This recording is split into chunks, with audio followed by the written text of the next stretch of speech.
If you want to work on your hip mobility or you want to get more comfortable to sit in a squat position like that, this follow along might be exactly what you need. You don't need any equipment apart from if you struggle sitting in a squat like that, you might want to elevate your heels onto a yoga block or some books if you're doing this from home, because we're going to start straight away in this squat position.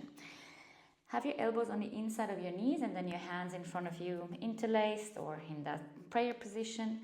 Then we're going to start by pushing the knees into our elbows. So push them hard into the elbows and you push the elbows out. So your inner thighs, your adductors are stretching, but they're also strengthening. We keep pushing, feeling those adductors working big time for a few more seconds. Perfect. And then relax that. Then from there, we're gonna go into internal hip rotation. I want you to pivot on the ball or the big toe on the right side, and then pivot the knee or the hip, so the knee is traveling towards the left toe.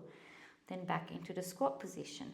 Pivoting on the left ball of your foot, knee travels to the right knee. If you're a little bit higher here, you can do that as well from back here, or you can always sit the hips back to the floor, and we regress that by just going into internal rotation from here. So options for everyone. I'm going to do a few more reps here.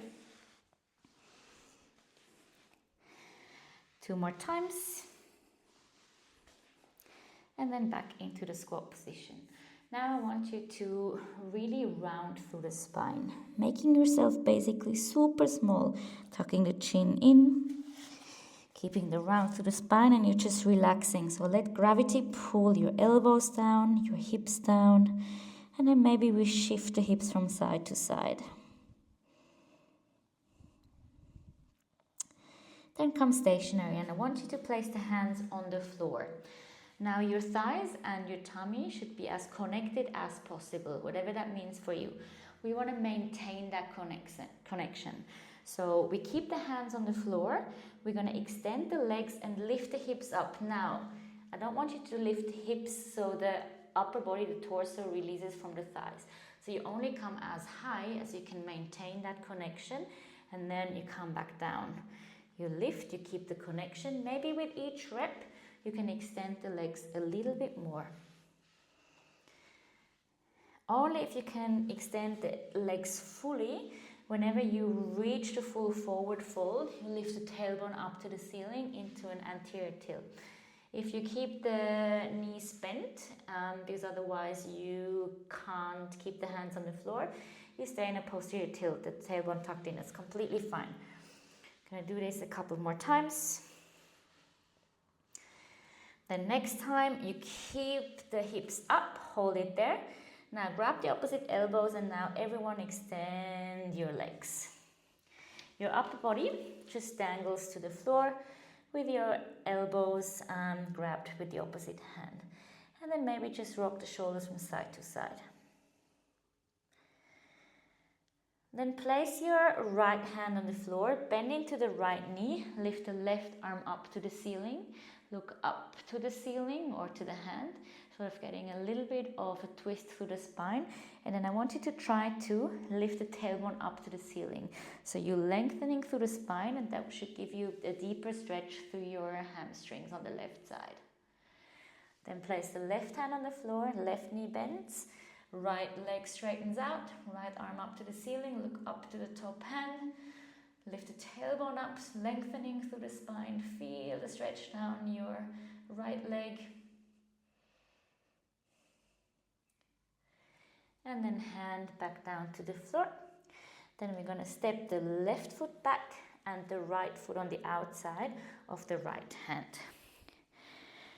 You're going to be in a 90-degree angle of both hips and knees. So left hip on top of the left knee, right knee on top of the heel. And then tuck the tailbone in and then actively push the hips forward. So you feel a nice, probably gentle stretch through the left hip flexor. but you already want to feel how you're working actively. So that left glute is engaged, so we can energetically push the hips forward. Beautiful. Couple more seconds. Then from there, you're going to move the right foot slightly more forward. So now you can actually push the hips forward and you sink down in that low lunge position. Try to keep the hips square. Engage the left glute, push the hips a little bit further and come down. Hold this for a few more seconds. Then we're going to extend the front leg. Place the hands on the floor. Or also here, if you're a little bit stiffer, you can place the hands onto an elevation. That can be, for example, yoga blocks. Then from there, all we do is we point and flex the foot. Sort of could feel a little bit nervy, but that's all right. It's a nerve flossing. So we're opening up the back of our body from the head all the way down to the heel. The next time when the toes are pulled towards your shin, keep it there. Now push the heels into the floor as hard as you can. For 10, 9, 8, 7, 6, 5, 4, 3, 2, 1. Relax now. Attempt, even if nothing is happening, attempt to lift the front leg off the ground. Engage that right quad.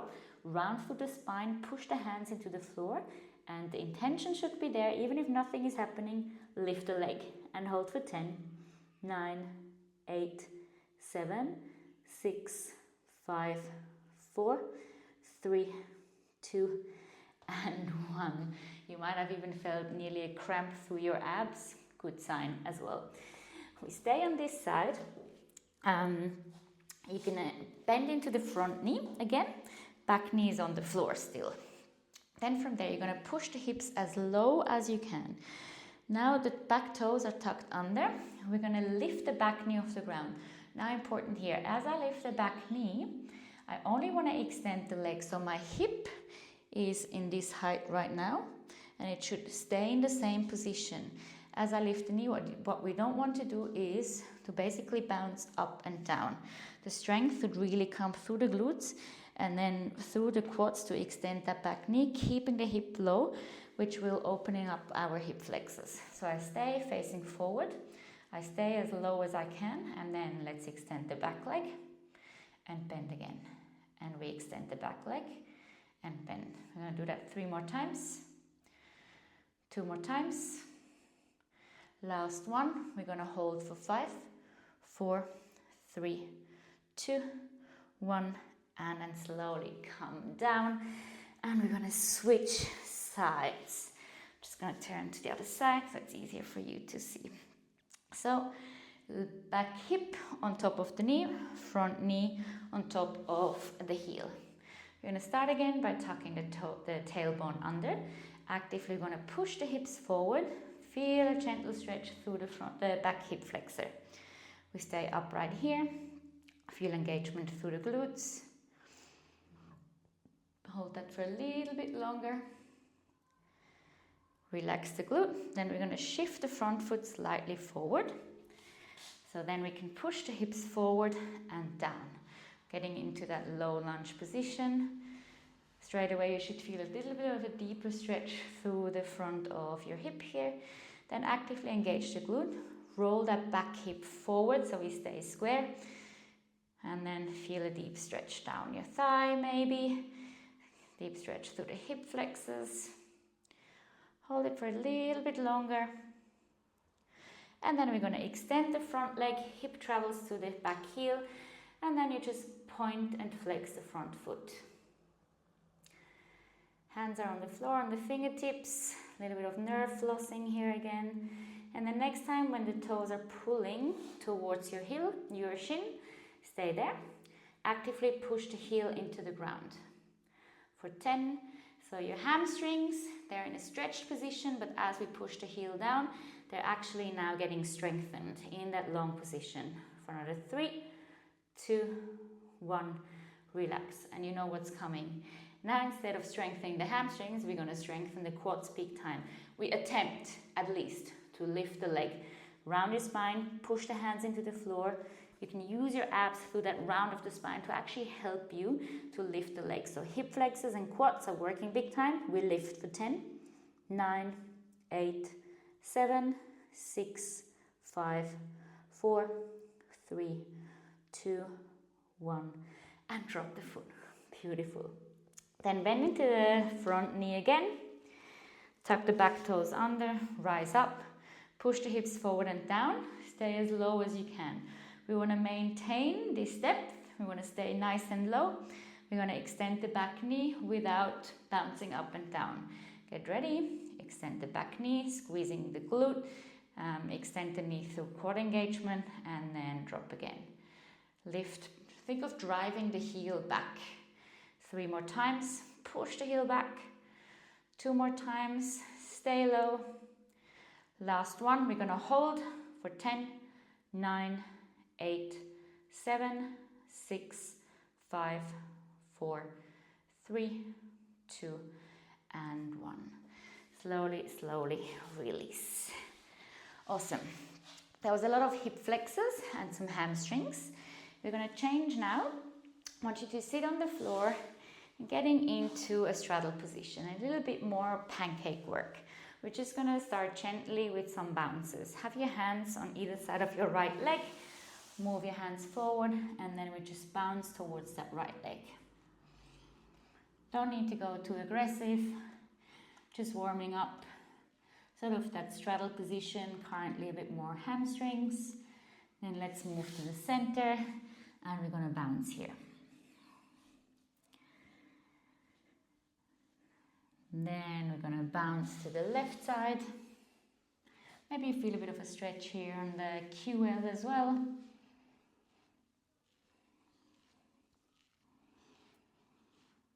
Perfect. Then from this straddle position, we're actually going to go into a 90-degree 90-90 or figure 4, then back into a straddle, and we go to the other side. If you struggle with that, you can have the hands behind you, leaning back, and then open from side to side.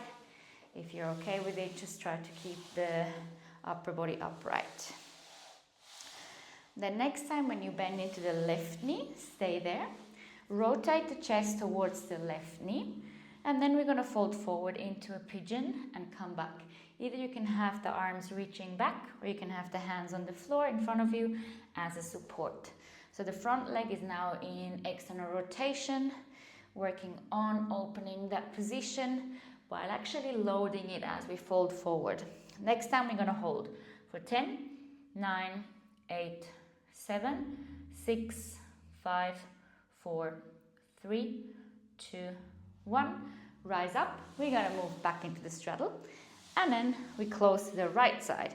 So right knee 90 degree, left knee 90 degree, either hands in front of you and arms to the back, and you fold forward. Chest travels to the right knee. One side might be a lot more open than the other side, that's okay. In my case, this right side is actually a lot more open. Then next time when you're in the forward fold, hold it for 10, 9, 8, 7, 6, 5, 4, 3, 2, 1. Rise up, and then we're going to go back into the straddle. Now from here in the straddle, if you struggle with keeping an anterior tilt, meaning you stick your butt out and you can keep the chest lifted as you fold forward, so your spine is super rounded, I invite you to elevate the hips as much as you need. So you can sit on yoga blocks or even on a little stool or an IKEA stool. They're usually perfect because that will allow you to actually roll the pelvis forward. So you want to think of lifting the pelvis up and over your thighs, over your femur. And that's easier if the hips are elevated. So up to you on the floor or an elevation. Then I want you to get your hands behind your neck, interlaced. It's not about depth now, it's more about, again, lengthening through the spine and reaching up and forward. So I lift the chest, I try to maintain that position, so a little bit of an arched back as possible. And then I think of reaching the chest forward and then come up. Reaching the chest forward and down. Maybe yes, you can go further and further until you eventually reach the ground, but it's not necessarily about getting your head to the floor. Think more so you want to get your tummy to the ground first. Hence I'm lifting the chest. I don't want to touch the floor first. I want the tummy, then the chest, and then it will be the chin. And I come back up, reaching forward and back up. Couple more reps. Next time when we're in the fold, hold it here. Maybe extend your arms. Hold for 10, 9, 8, 7, 6, 5, 4, 3, 2, 1. Slowly, slowly rise up. Beautiful. Then place the hands in between your legs. A little bit of compression. So we're strengthening now the shortening side with all the compression. Oh, I have a little helper. Come in. Come. My little helper, you can stay. Let's see what she does. Sorry for the little for the little disturbance, but we're gonna keep her here. Let's see if she helps us. Her name is Jungle Joni. Jungle, come. You gonna help me? Say hi. You gonna help me? Yeah, she's gonna help us with compression. Place your hands on the floor in front of you. Then you ideally want to have the full palms on the ground rather than just the fingers, even if that means you can't fully lift the legs. We're going to extend the leg, palms stay on the ground, then think of pushing the back of the knees into the floor, rounding through the spine, and then from there we're going to lift the legs into the air. You going to help me? And then we lower the legs again. And then we're going to lift the legs again. And we lower. Think of pushing the floor away. And you really can actually use the spinal flexion, so the spine rounded, to incorporate your abs. That will help you and support the hip flexors in order to lift the legs. We're going to do a few more reps. Up and down and up and down. Next time we're going to hold for 10, 9, 8, 7, 6, 5, 4, 3, 2, 1. I know everyone loves compression, not, but it's actually quite important and will be very beneficial to really activate the hip flexors and be strong through the hip flexors. Yes. Then we're going to move into a Cossack squat. So have your left knee bent and your right leg extended. Then from there, we're actually going to sit on the floor, so you don't need to be in the Cossack squat. So you stay on the ground, but then the knee is pointing up. So it's basically a seated down Cossack squat. So we're not using any strength from here, but we work on some internal and external rotation. So from there, you're going to pivot on the ball of the foot to get into internal rotation of the knee, and then actively externally rotate that leg again. So the rotation is coming from your thigh, and then like the thigh rotating in the hip socket, that's what I mean. And then as you go into external rotation, you really want to squeeze your glutes, so the knee is pointing up and outwards. It's not just you boringly moving the knee. You should really feel how the rotation is coming from the hips, and that happens by actively using the glutes. The next time when your knee is pointing up and out, you're going to hold it for 10, 9, 8, 7, 6, 5, 4, 3, 2, 1. Relax, extend this leg, and then you're going to bend the other leg. Again, it's more so in a Cossack squat position. That's why first I sat in that Cossack squat position, and then lowering the hips. And then from there, I think I'm going to let her out again. Yeah. Bye-bye. Let's see how long for. I think it's a disturbance that we are happily accepting, and a little bit of a break for you guys maybe. So knees pointing up, and then we're going to rotate on the ball of the foot and then open up again. And then same on this side. You squeeze the glutes to get into that external rotation. Feel how the femur is rotating deep in the hip socket instead of just opening and closing. 2 more times. Next time when the knee is pointing up, squeeze the glute, pull the knee back, and we hold for 10, 9, 8, 7, 6, 5, 4, 3, 2, and 1. Relax. Perfect. Then from here, have the right knee on the floor, the left leg extended.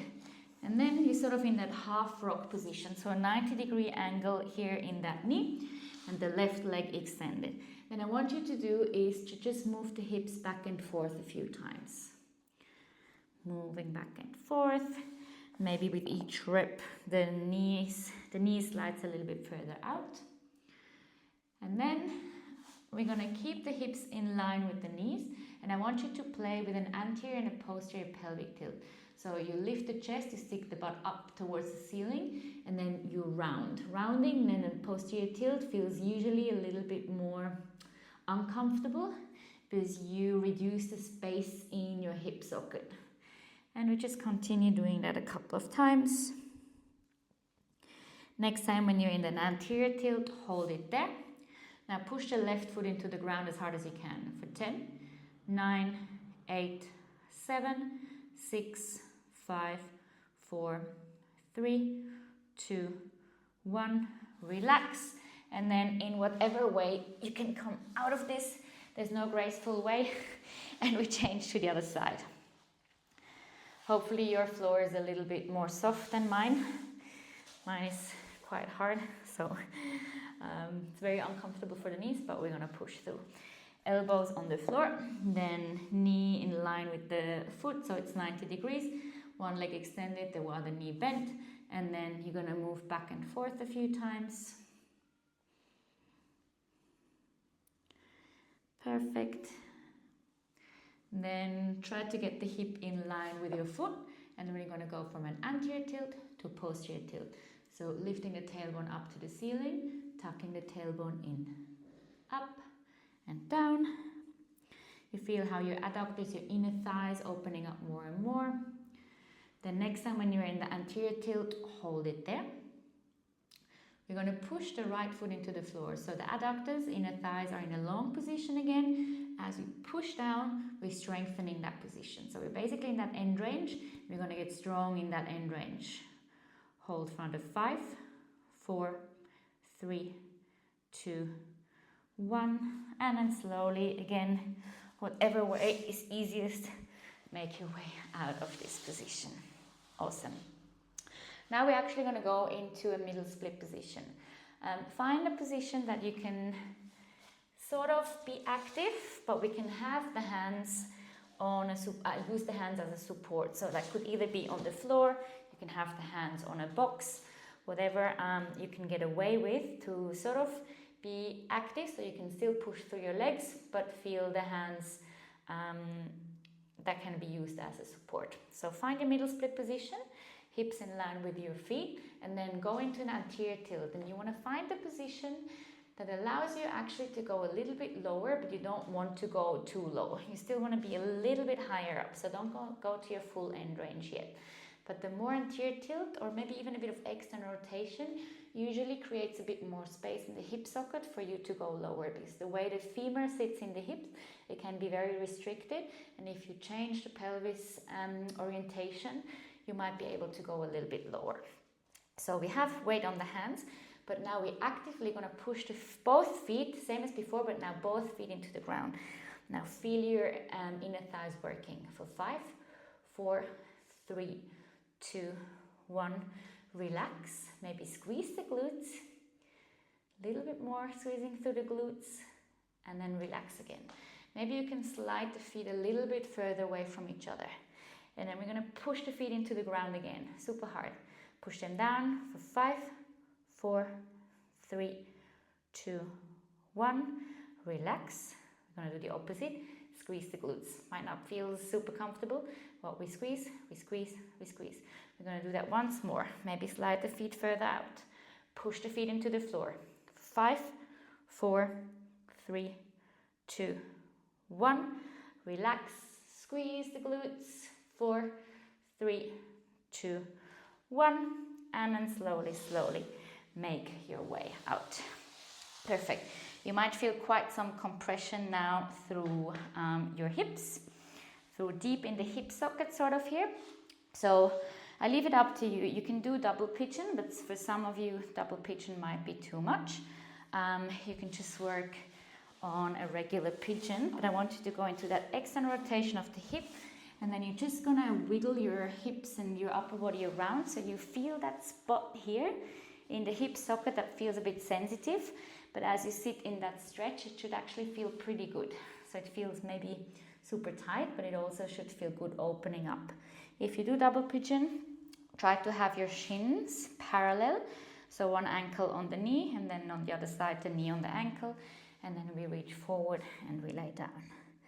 And we just try to chill here for a bit. So think of relaxing. Maybe you're going to take some deep breaths.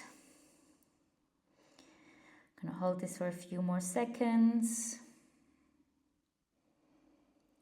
And then switch side. So if you do the normal single pigeon, make sure the other leg goes forward. If you do the double pigeon, you swap. So the top leg is now the bottom leg and the bottom leg is now the top leg.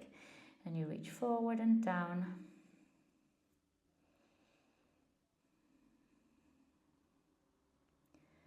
Few more seconds here. Take deep breaths, and maybe on each exhale you can relax a little bit more into the position. And then slowly, slowly make your way out. Beautiful. So we are done. That was just a little bit of a taste of everything, a bit of an all-rounded class. We worked on our hamstrings, on our hip flexors, on our glutes, on our adductors, our inner thighs. So we basically worked on our hips 360 degrees. I hope you enjoy this class. Feel free to repeat it as many times as you wish, and see you next time.